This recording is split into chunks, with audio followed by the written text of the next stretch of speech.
শেহজাদ খুবই ভালো আছে আলহামদুলিল্লাহ। তার ঈদের ব্যাপারগুলো সে আস্তে আস্তে বড় হচ্ছে আর বুঝতে শিখছে একটু একটু করে।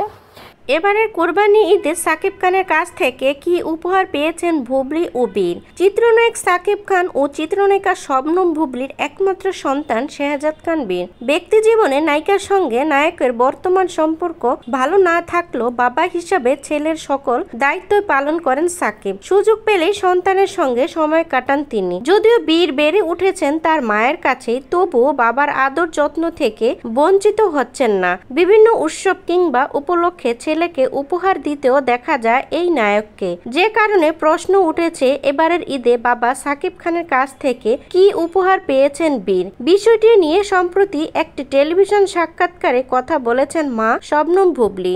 এই নায়িকা জানান, নির্দিষ্ট কোনো উপহার নয়, বরাবরের মতোই বাবার কাছ থেকে উপহার, সালামি এসব পেয়েছেন ছেলে বীর। বুবলি বলেন, আসলে হয় কি, বাবা ছেলের সম্পর্ক তো সারা জীবনেরই, সেখান থেকে উপহার দেওয়া নেওয়া সালামি এগুলোই তো থাকবেই। আপনি কোনো উপহার পেয়েছেন কিনা সাকিব খানের কাছ থেকে? এমন প্রশ্নের জবাবে এই নায়িকা বলেন, আমি যখন ওদের সুন্দর সেই মুহূর্ত দেখি, ওটাই আমার জন্য বড় একটি পাওয়া, অনেক আনন্দের। এর মধ্যে হাজার উপহারও আমার কাছে কোনো বিষয় নয়, যখন ওই মুহূর্ত খুব সুন্দর হয়ে যায়। বুবলি আরো বলেন, যে কোনো উৎসবে অনেক উপহার পায় বীর, যেমন ও নানা নানু, তারপর আমার বোনেরা সবাই দেশের বাহিরে থেকে ওরা পাঠায়, সব মিলিয়ে ওর উপহার প্রচুর পাওয়া হয়। প্রসঙ্গত 2018 সালের সেপ্টেম্বরে বিয়ে করেন সাকিব খান ও বুবলি।